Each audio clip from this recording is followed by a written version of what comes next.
어떤 율법사가 예수님을 찾아와서 묻습니다. 선생님, 선한 선생님, 어떻게 하면 영생을 얻을 수 있습니까? 예수님이 다시 묻습니다. 그래, 성경에는 무엇이라고 기록되어 있느냐? 어떻게 하면 성경에는 영생을 얻을 수 있다고 기록되어 있느냐? 율법사가 대답을 합니다. 마음을 다하고 뜻을 다하고 성품을 다하여 하나님을 사랑하고 또 내 이웃을 똑같이 하나님을 사랑하듯 사랑하면 영생을 얻을 수 있다고 기록되었습니다. 대답을 합니다. 예수님이 맞장구를 쳐준다. 맞다. 그렇게 하면 네가 살 수 있다. 그렇게 하라고 합니다.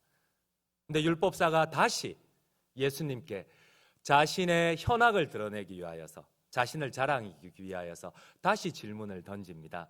그러면 영생을 얻기 위하여서 하나님을 사랑하고 사람을 사랑하는 건데, 이웃을 사랑하는 건데, 이웃이 누구입니까? 내가 사랑해야 할 이웃이 누구입니까?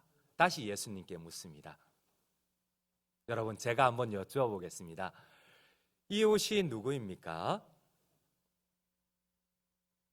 율법사가 영생을 얻기 위하여서 하나님을 사랑하고 이웃을 사랑하며 영생을 얻는다 했습니다.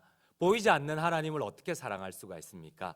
바로 보이는 이웃 사랑을 통하여서 보이지 않는 하나님을 사랑할 수가 있습니다. 우리 눈앞에 보이는 이웃을 우리는 어떻게 사랑하고 그 이웃이 누구입니까? 율법사의 질문에 예수님께서는 선한 사마리아인의 비유를 들려주십니다. 그리고 스스로 이웃이 누구인지 정리하도록 합니다. 오늘 주님께서는 선한 사마리아인의 비유를 들어주시면서 이웃이 누구인지 스스로 깨닫게 하십니다. 어떤 사람이 예루살렘에서 여리고로 내려갑니다. 예루살렘에서 여리고로 내려가다가 강도를 만납니다. 실컷 두드려 맞고 온몸이 피투성이가 되고 가진 모든 것들을 빼앗긴 채로 벗겨져서 길가에 버려졌습니다. 죽음에 직면했는데 그 앞을 제사장이 지나갑니다. 그런데 구조하기는커녕 그냥 얼른 지나쳐버립니다. 레위인이 지나갑니다. 그도 역시 지나쳐버립니다. 그때의 사마리아인이 지나가면서 다가가서 그 상처를 소독을 하고 기름으로 소독을 하고 싸매고 얼른 나귀에 실어서 여리고로 데리고 갑니다. 여관에서 치료를 하고 자기는 사업차 장사차 가야 되니까 주인에게 2데나리온을 주면서 부탁합니다.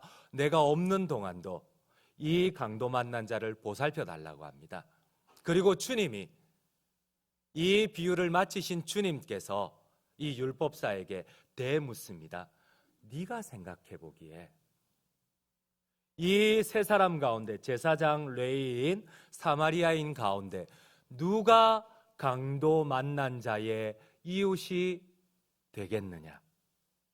누가 강도 만난 자의 이웃이 되겠느냐?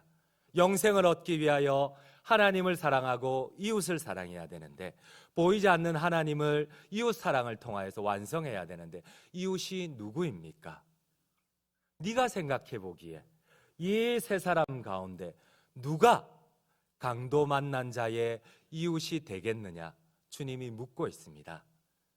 여러분, 누가 이웃이 되겠습니까? 아무도 대답을 안 하시네요. 처음부터 다시 하겠습니다. 여러분, 오늘 본문에 등장하는 율법사에 대해서 우리가 이해를 해야 됩니다. 율법사가 누구입니까? 쉽게 말하면 바리새인입니다. 바리새인 가운데서도 최고위층 사람입니다. 사법권과 행정권을 동시에 가졌던 산헤드린 공회원들입니다. 그들은 하나님의 말씀을 가지고 그들은 이스라엘을 다스리던 최고 법정기관이었던 산헤드린 공회원들이었습니다. 그런데 주님의 평가가 이 사람들에 대해서 좋지 않습니다. 예수님께서는 이들에 대해서 다음과 같이 정리를 하십니다. 마태복음 23장 2절에서 7절 말씀을 같이 한번 읽도록 하시겠습니다. 함께 읽겠습니다. 서기관들과 바리새인들이 모세의 자리에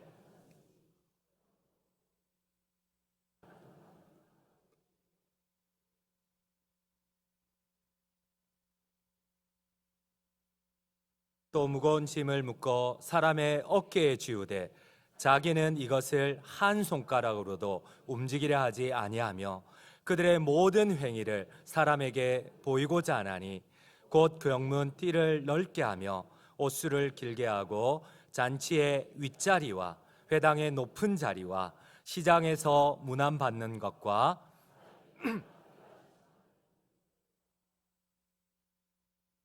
하나님의 말씀을 받고 가르치고 지키는 자들입니다. 말씀의 지도자들입니다. 그런데 주님의 평가가 만만치 않습니다. 말만 하는 자들입니다. 사람들을 시키되 자기는 손가락도 까딱하지 않습니다. 항상 상석에 앉기를 좋아합니다. 이들을 향하여서 주님이 이렇게 평가를 내립니다. 13절 15절 말씀을 함께 읽겠습니다. 화 있을 진저 외식하는 서기관들과 바리새인들이여 너희는 천국 문을 사람들 앞에서 닫고 너희도 들어가지 않고 들어가려 하는 자도 들어가지 못하게 하는도다. 15절입니다. 화 있을 진저 외식하는 서기관들과 바리새인들이여 너희는 교인 한 사람을 얻기 위하여 바다와 육지를 두루 다니다가 생기면 너희보다 배나 더 지옥 자식이 되게 하는도다. 오늘 예수님을 시험하러 왔던 이 율법사에 대해서 주님이 뭐라고 합니까? 말만 하는 자들, 손가락도 까딱하지 않는 자들, 독사의 자식들이라고 합니다. 저주하며 심판을 퍼붓습니다. 이처럼 뱀같이 독사처럼 간교하고 악독한 율법사의 질문, 내 이웃이 누구입니까? 이에 대해서 예수님께서는 반문하십니다. 누가 이웃이 되겠느냐? 너희처럼 제사장이냐? 너희처럼 레위인이냐? 아니면 강도를 보살펴준 사마리아인이냐? 누가 되겠느냐고 합니다. 여러분, 유대인들은 하나님의 백성인 유대인이 참된 이웃이라고 생각했습니다. 그렇게 가르쳤습니다. 하나님의 말씀을 받은 유대인들이 참된 이웃이라고 가르치고 그렇게 믿었습니다. 그런데 주님이 뭐라고 합니까? 유대인 가운데서도 가장 모범적인 제사장과 레위인을 가르치면서 이웃이 되겠느냐? 안 된다고 하십니다. 오늘 우리에게도 주님께서 똑같이 묻고 있습니다. 누가 주님이 말씀하시는 참된 이웃이 되겠느냐? 이웃이 누구입니까? 명사로 물었는데 주님은 동사로 대답을 하십니다. 누가 이웃이 되겠느냐고 하십니다.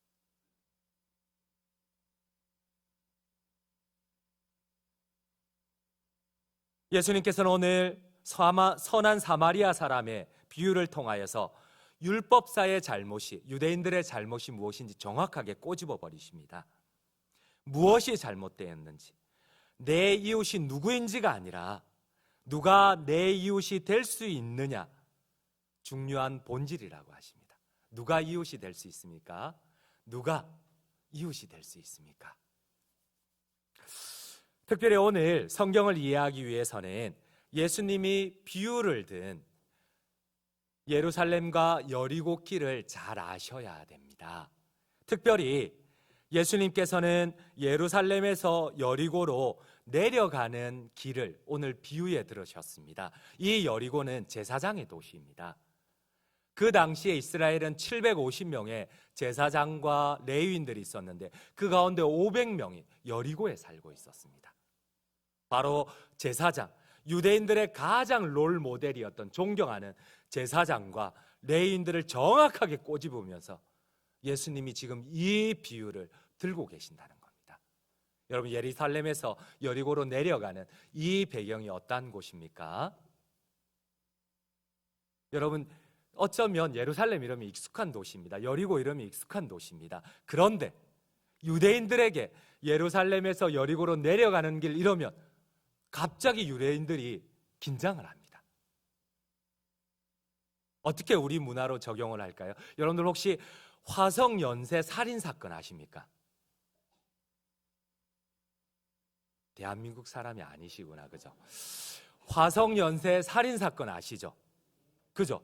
1980년대 중반부터 90년대 초반까지 10명의 여성들이 밤에 나가서 이렇게 목숨을 잃었습니다. 뭐 10명 정도는 끄떡도 안 합니다. 죽어도 뭐 10명 정도 뭐 아무렇지도 않습니다. 그런데 여러분, 이 화성 연쇄 살인 사건 이러면 여러분들 어떤 느낌이 드세요? 좀 두렵고 좀 이렇게 무섭기도 하고, 그 길이 바로 오늘 예루살렘에서 여리고 길입니다. 그곳은 강도들이 자주 나타나고 지금도 이곳에 소매치기나 강도들이 자주 나타나는 곳입니다.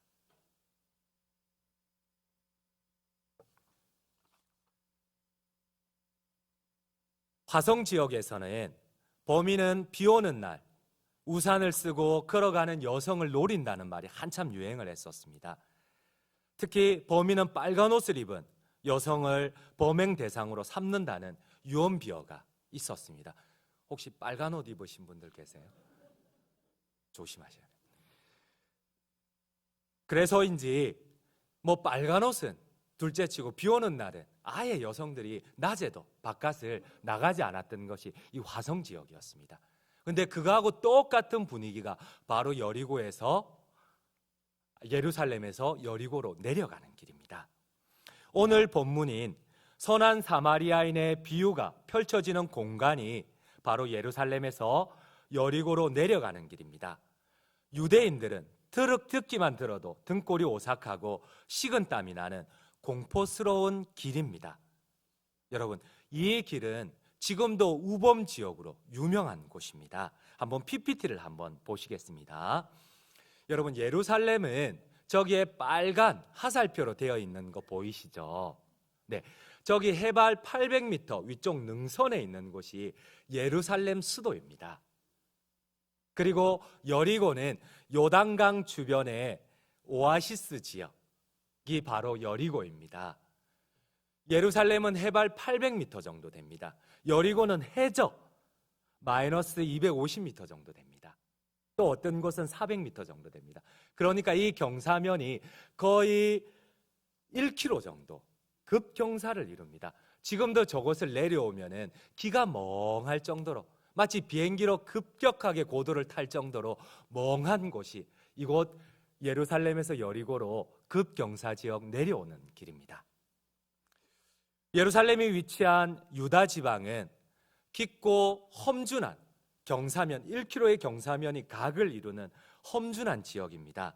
그 험준한 지역 사이사이에는 동굴들로 많고 협곡을 이루기 때문에 작은 그랜드 캐니언이라고 합니다. 우리 다음 장면을 한번 보시겠습니다. 지금 예수님이 비유를 들고 있는 제사장의 도시 여리고와 예루살렘에서 여리고로 내려오는 길은 여러분들 이스라엘 지형이 저렇게 생겼습니다. 서쪽에서는 평야지대입니다. 지중해를 끼고 있는 베토른 길은 완만하게 예루살렘으로 올라갑니다.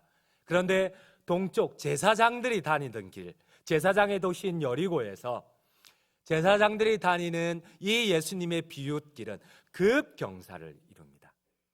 우리 다음 장면을 한번 보시겠습니다. 저곳에는 지금도 저곳 여리고 길은 경사면이 어마어마하고 동굴들이 군데군데 있는 곳입니다. 저곳은 예수님 시대나 지금 시대에도 약간 치안이 잘 되지 않는 곳입니다. 당연히 예수님 시대에는 수많은 강도들이 사람들을 때리고 돈을 빼앗는 곳입니다. 낮에도 무리를 짓지 않으면 저곳을 내려오지 않는 곳입니다. 여러분, 여리고로 내려가는 길에 거주하는 사람들은 강도들이었습니다. 예수님 시대에 저곳에 거주했던 사람들은 한센병자들이었습니다. 그러니까 이제 과거에 이제 문둥병이라고 했죠. 그들은 사람들에게 쫓겨나다 보니까 갈 곳이 저곳밖에 없습니다. 저 굴 속에 사람들에게 돌팔매질을 당하니까 저 굴 속에 들어가 있습니다. 여러분, 저기서 무슨 농사를 짓겠습니까? 저기서 먹는 걸 어떻게 구하겠습니까? 그들이 할 수 있는 일은 도적질밖에 없습니다. 강도질밖에 없습니다. 또 저곳에는 열심당원이라는 헤롯 사람들이 열심 당원들이 저곳에서 숨어 지냈던 곳입니다.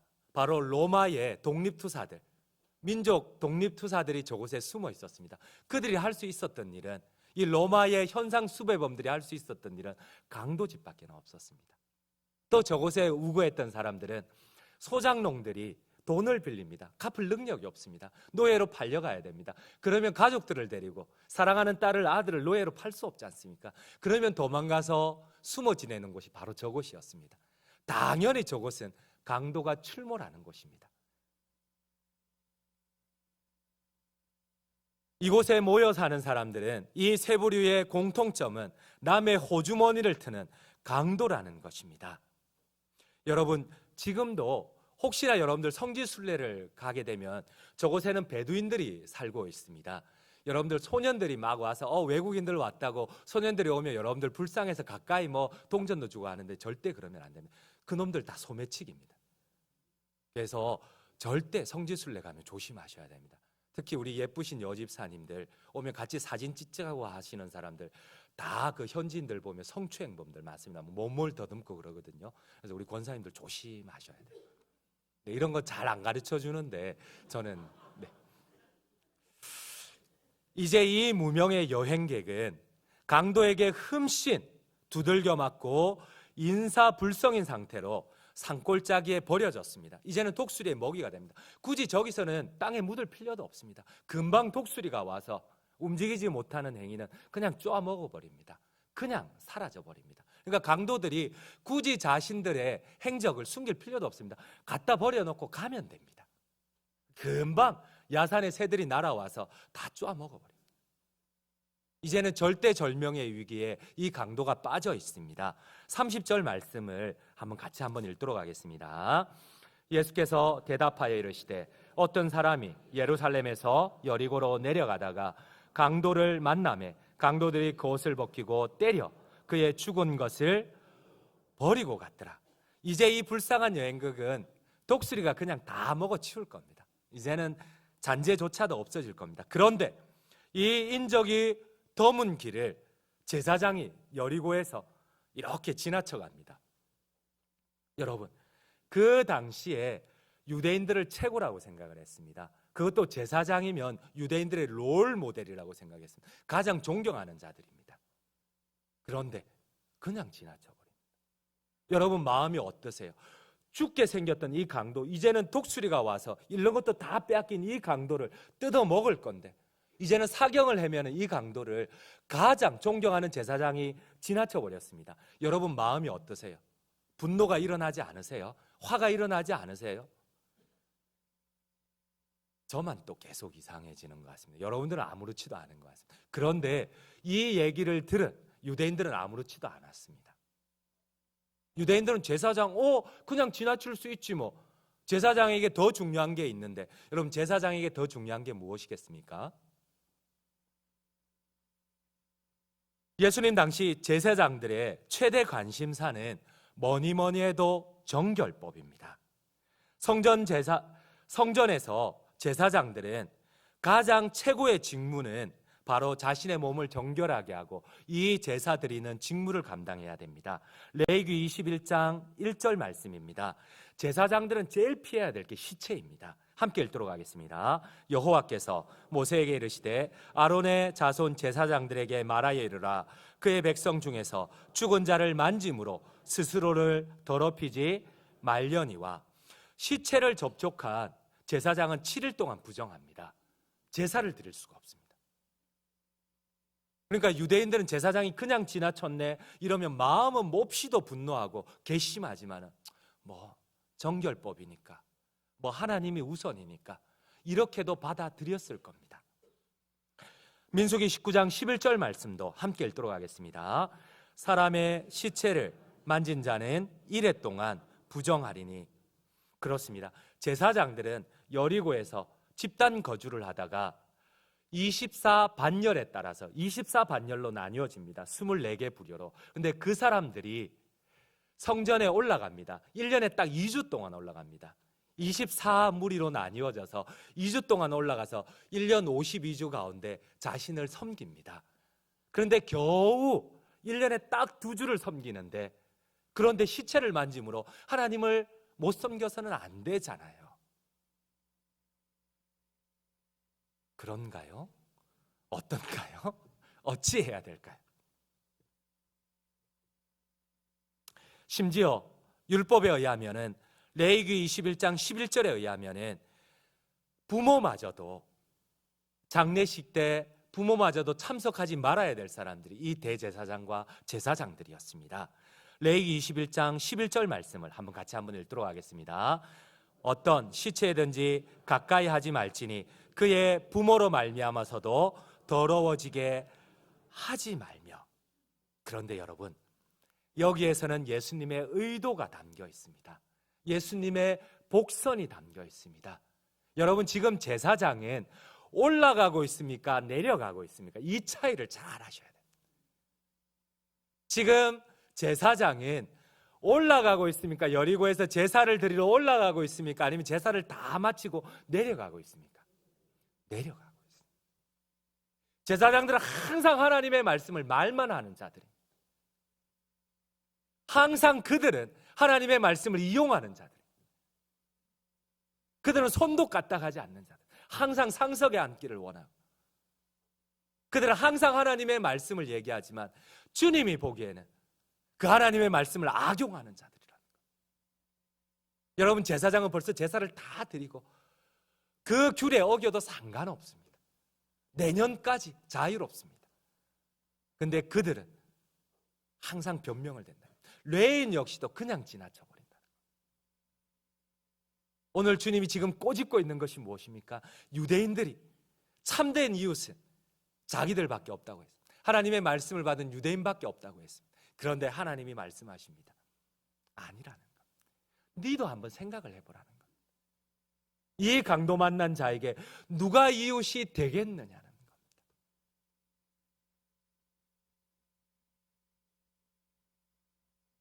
성경 시대에, 예수님 시대에 이스라엘 사회에서 단연코 모든 일의 모범은 제사장들이었습니다. 레위인들이었습니다.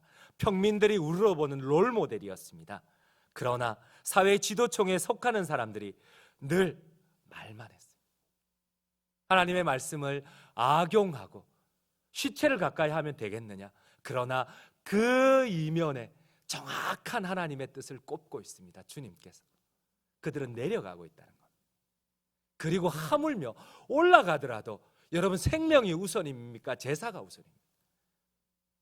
생명이 우선입니까? 참된 예배가 무엇입니까? 참된 예배는 생명 구원입니다. 여러분, 우리가 혹시 너무 오래 신앙생활을 하다 보면은 너무 형식적으로 될 수가 있습니다. 근데 오늘 주님이 우리에게 꼬집는 것이 무엇입니까? 예수님께서는 율법의 노예가 되었던 유대인들, 주님이 친히 말씀하셨습니다. 오히려 하나님이 주신 그 율법이 유대인들을 노예로 만들어버렸어요. 자유하기는커녕 오히려 노예로 만들어서 서로 얽어매고 있습니다. 참된 자유가 없고 참된 평안이 없는 그 유대인들을 향하여서 주님이 오늘 말씀하고 있습니다. 네가 생각해봐라. 누가 참된 강도 만난 자의 이웃이 되겠느냐 묻고 있습니다. 예수님께서는 기독교라는 종교를 세우기 위해서 이 세상에 오신 것이 아닙니다. 우리를 죄에서 자유케 하시고 하나님의 백성 삼으시고 참된 이웃이 되게 하기 위하여서, 생명을 구원토록 하기 위하여서 예수님께서는 이 땅에 오셨다는 겁니다. 여러분, 나는 생명의 통로인 참된 그리스도인입니까? 아니면 말을 하는 자입니까? 오히려 하나님의 구원을 막아서는 자입니까? 결론을 맺도록 하겠습니다. 예수님의 이야기를 듣고 있는 유대인들은 충격이었습니다. 자신들이 생각했던 이웃은 유대인이었는데, 그것도 최고의 모범적인 제사장과 레위인인데, 그들은 자신들이 짐승 취급하는 사마리아인이 주님이 말씀하시는, 하나님이 인정하시는 이웃이라는 겁니다. 바로 이웃 사랑을 실천하고 영생에 이를 수 있는, 물론 율법에 의한 거지만, 제사장과 레위인은 직업적인 주님 보시기에 종교인이었을 뿐입니다. 예수님과 아무 상관없는 사람들이었습니다. 나는 하나님 보시기에 이웃 사랑을 실천하는 참된 그리스도인입니까? 율법의 완성은 사랑입니다. 하나님의 말씀의 완성은 사랑입니다. 하나님 사랑, 이웃 사랑, 보이지 않는 하나님을 이웃 사랑을 통하여 완성해 갑니다. 예수님께서는 오늘 나에게 물으십니다. 너희 생각에는 너는 제사장이냐? 너는 레위인이냐? 너는 사마리아인이냐? 묻고 있습니다. 여러분, 나는 제사장입니까? 레위인입니까? 사마리아인입니까? 나는 어떤 사람입니까? 우리 이 시간 함께 주신 말씀 기억하며 찬양했으면 좋겠습니다. 주님, 우리의 마음을 새롭게 하여 주시옵소서. 내가 주님의 기쁨이 되게 하여 주시옵소서. 새 부대가 되게 하여 주시옵소서. 주님의 사랑의 통로가 되게 하여 주시옵소서. 참된 이웃이 되게 하여 주시옵소서. 기도하는 마음으로 주신 말씀 기억하며 찬송하며 나가시겠습니다. 나 주님의 기쁨 되기 원하네.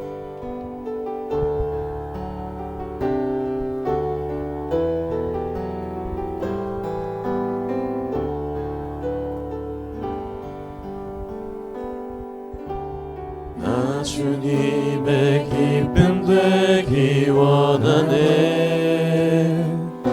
내 마음을 새롭게 하소서.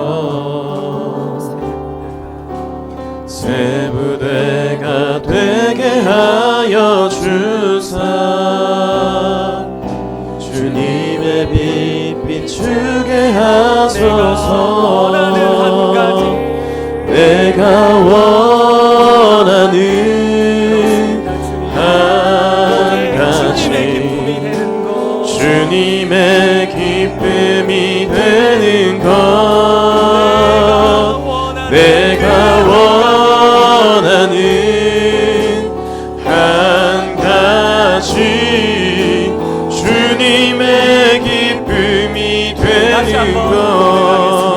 겸손히 내 마음 드립니다. 겸손히 내 마음 드립니다. 나의 모든 것 받으시옵소서. 나의 모든 것 받으소서. 나의 마음 깨끗게 씻어주사. 나의 마음 깨끗게 씻어주사. 주의 길로 행하게 하소서. 내가 원하는 한 가지 주님의 기쁨이 되는 것. 내가 원하는 한 가지 주님의 기쁨이 되는 것. 내가 원하는 한 가지 주님의 기쁨이 되는 것. 내가 원하는 한 가지 주님의 기쁨이 되는 것. 주님의 기쁨이 되는 것. 조용히 눈을 감아 보시겠습니다. 조용히 눈을 감고 이 시간 나에게 말씀하시는 주님의 음성에 집중해 보시기를 바랍니다. 주님께서 나에게 무엇이라고 말씀하십니까? 주님께서 나에게 깨닫게 하시는 것이 무엇입니까? 내게 들려주시는 주님의 말씀이 무엇입니까?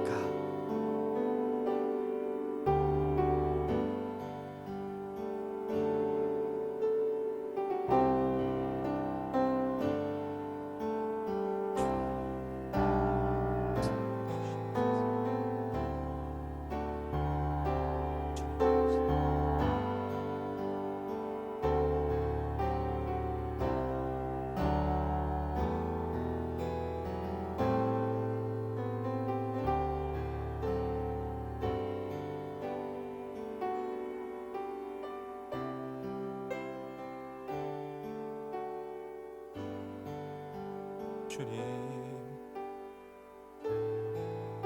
혹시 우리가 주님을 따른다고 하지만 직업적인 또한 형식적인 종교인은 아니었습니까? 예배를 드린다고 하지만 말씀 따로 삶 따로 살고 있지는 않습니까? 주님 보시기에 제사장과 레인과 같은 위선자는 아닌지요? 주님 용서하여 주시옵소서. 하나님, 우리의 형식을 용서하여 주시옵소서. 우리의 위선을 용서하여 주시옵소서. 겸손히 주님을 섬기겠습니다. 겸손히 주님을 사랑하겠습니다. 오직 주님의 기쁨이 새 부대가 되게 하여 주시옵소서. 우리 한번 간절히 주님 귀하신 이름 주여 크게 외치며 기도하며 나가시겠습니다. 주여, 주님, 나의 모습이 주님을 따른다고 하지만 형식적인 종교인은 아니었습니까? 주님, 내가 예배를 드린다고 하지만 주님 말씀을 안다고 하지만 아버지 하나님, 나의 삶은 말씀과 완전히 따로 나는 그런 삶이지는 않았습니까?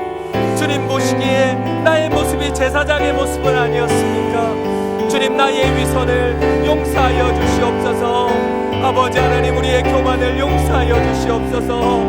아버지여, 우리의 위선을 용서하여 주시옵소서. 주님, 우리의 마음을 새롭게 하여 주시옵소서. 주의 성령으로 가득 채워 주시옵소서. 내가 할 수 없는 이 일을 우리 주의 성령께서 나를 통하여 역사하여 주시옵소서.